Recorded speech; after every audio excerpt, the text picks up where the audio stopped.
Bom dia aos pais, bom dia também para você, aluno.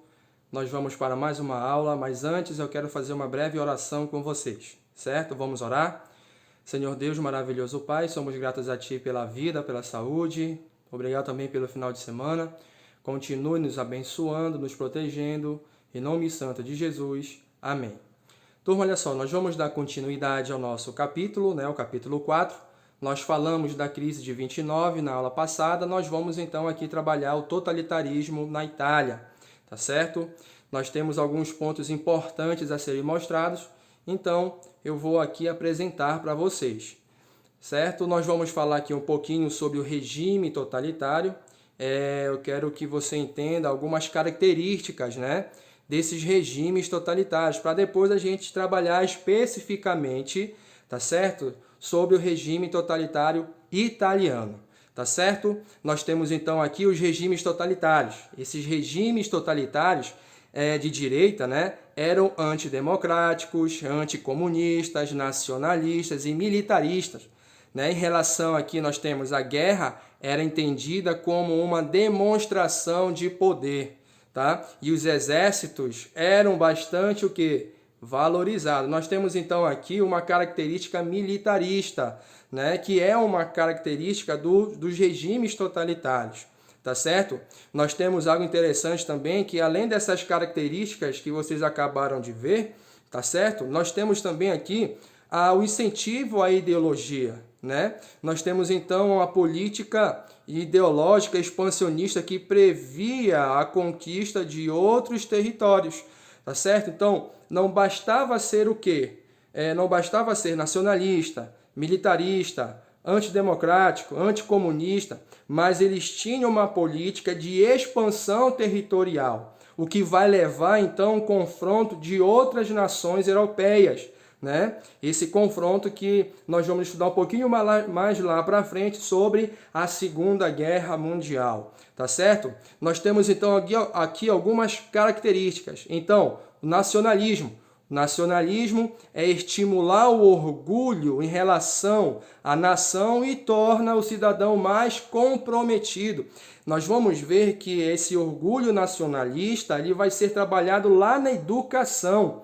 Os meios de comunicação também, eles vão ser utilizados para expandir essas ideologias, Essas ideias totalitárias, esse nacionalismo, esse orgulho nacional, tá? Então, essas estratégias que eles vão usar, justamente, principalmente na educação, vai fazer com que eles tenham orgulho nacional.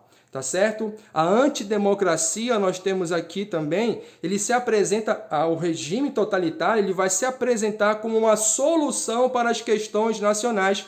Não há espaços para o quê? Para a oposição, tá? Ou seja, implantando o regime totalitário, não há espaço para quê? Para oposição, Partidos vão ser eliminados, tá certo? Pessoas vão ser perseguidas se opor a esses regimes, tá certo? Então nós vamos chamar isso aqui de antidemocracia. Nós temos então o anticomunismo, eles se estruturaram, como via de oposição às ameaças vermelhas ou os avanços comunistas. O regime totalitário então já se estruturava para que não pudesse essas ideologias comunistas não ganhassem força em suas regiões, em seus países, tá? Onde estava implantado o regime totalitário. Então eles eram anticomunistas e combatiam o comunismo, tá certo? Então nós temos aqui algumas dessas ideias importantes sobre os regimes totalitários. Tá correto? Então nós temos aqui, por exemplo, o totalitarismo na Itália. O totalitarismo na Itália nós temos aqui, tá? Que vai trabalhar o significado da palavra fascismo, Está ligado a um fenômeno histórico ocorrido na Europa entre 1922 a 1924, se opondo a quê? Aí nós temos aqui mais uma das características, que nós falamos lá no primeiro slide.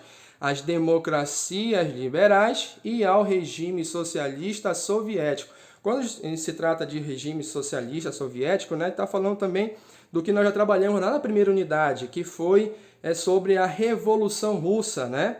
A Revolução Russa. Então, o fascismo ele vai combater essa expansão das ideias socialistas, ideias comunistas, né? Eles não permitiam que essas ideias ganhassem força em seu país. Tá certo? Logo, nós vamos observar aqui, ó, que o fascismo ele nasceu na Itália, né? O antigo símbolo do poder imperial romano, formado por um feixe de varas e um machado. Tá bom? Nós temos aqui, então, o símbolo do fascismo, né? O feixe de varas e o machado. Né? Então, nós temos aqui o símbolo do fascismo e a bandeira da Itália. Logo, o principal líder é quem? Benito Mussolini, né? Benito Mussolini, então, vai ser o idealizador, né, do fascismo na Itália. E ele vai trabalhar principalmente o nacionalismo, que nós já falamos no slide anterior.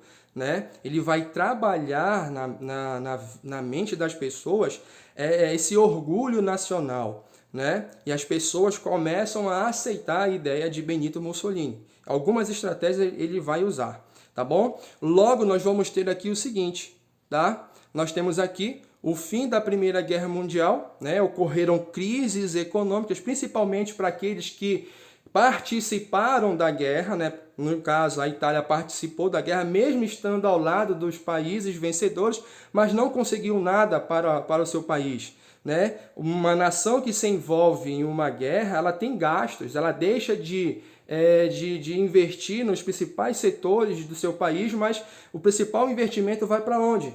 Vai para o setor bélico, né?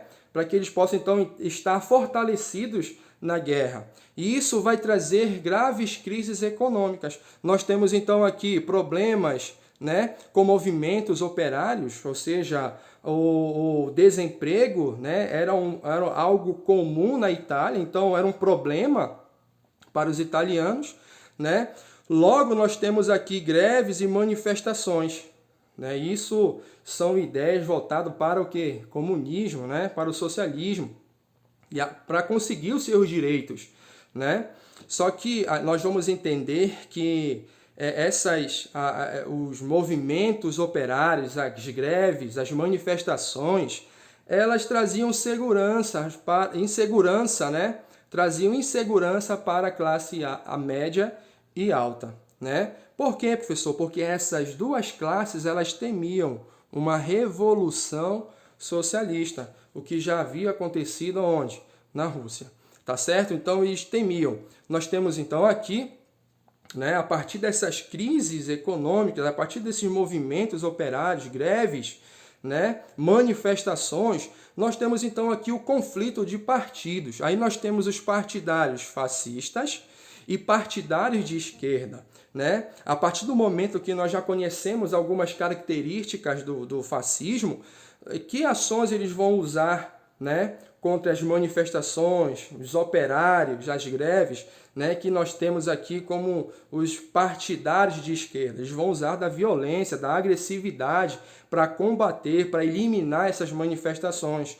Logo, essa atitude de Mussolini, já características do seu partido, o fascismo, né, ele tem como principal objetivo de quê, professor? Ele tem como principal objetivo de chegar ao poder. O principal objetivo dessas ações, né, contra os partidários de esquerda é justamente de chegar ao poder. É uma das estratégias. Nós temos então aqui uma delas, que é de pressionar o rei Vítor Emanuel III, né? Logo, Benito Mussolini ele vai organizar uma marcha que vai ficar conhecida como Marcha sobre Roma.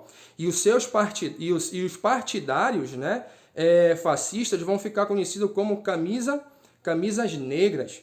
Então, Mussolini ele quer mostrar a sua força e consegue, né, mostrar isso principalmente para o rei Vítor Emanuel, que convidou Mussolini para fazer parte do governo. Né? Isso então foi uma vitória para quem?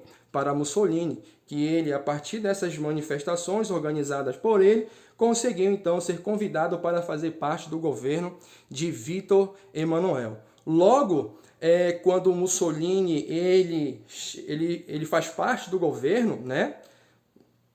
Ele vai ter apoio da classe social, principalmente de quem? Dos mais ricos, né?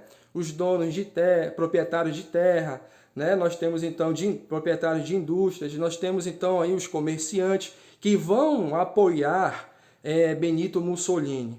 Nos anos então de 1925 e 1928, nós temos então aqui que Mussolini conseguiu construir, né, um governo ditatorial. Ou seja, ele acabou com os partidos políticos e com a liberdade de imprensa. Muitos foram presos, foram mortos, né, por se opor à política fascista, que é uma das características que nós vimos agora há pouco, né, lá no primeiro slide. Tá certo? Logo, Mussolini se tornava Duce, tá certo? Palavra que deriva do latim, que significa condutor, né? Vai conduzir então a Itália a partir da sua ditadura, tá bom? E a ditadura de Mussolini vai ficar marcada, né? Eliminou violentamente os sindicatos e outros meios de manifestações operárias, tá bom? Impôs uma política de intervenção do Estado, o que fortaleceu a indústria italiana, né? Aí nós vamos lembrar da crise de 29, nós vimos que a crise de 29 atingiu a economia, né, de vários países, inclusive do Brasil. Então aqui, esse fortalecimento da indústria, né, fez com que ele pudesse então ganhar espaço na economia. E o fascismo, ele buscava fortalecer o regime por meio da educação, né? Ou seja, ele já trabalhava a ideologia fascista, né? Trabalhava já o nacionalismo lá na educação primária, tá? Lá com as criancinhas, com os pequenos, porque já ensinava, né, a ideologia fascista. Já ensinava, né, também uma das características que era o nacionalismo. Então a criança ela já crescia com aquele sentimento, né, com o pensamento de defender, né, essa ideologia fascista. Utilizou também a rádio e o cinema para a difusão das ideias fascistas. Assim, então, Mussolini ganha expansão das suas ideias, né, da sua ideologia fascista. Logo, nós temos aqui uma política externa, foi que o exército italiano invadiu a Etiópia, né? Uma política expansionista, que foi, nós vimos lá no primeiro slide em relação a isso, né? Ou seja, de implantar o que nós vamos chamar de consolidar um império colonial, né? E aumentar a sua popularidade. Só que isso vai acabar, né, levando a Itália para um conflito entre outras nações, né, que nós vamos chamar de Segunda Guerra Mundial. Mas, professor, me diz uma coisa, né? E o nazismo, como é que fica? Isso nós vamos ver na próxima aula. Beleza? Tchau!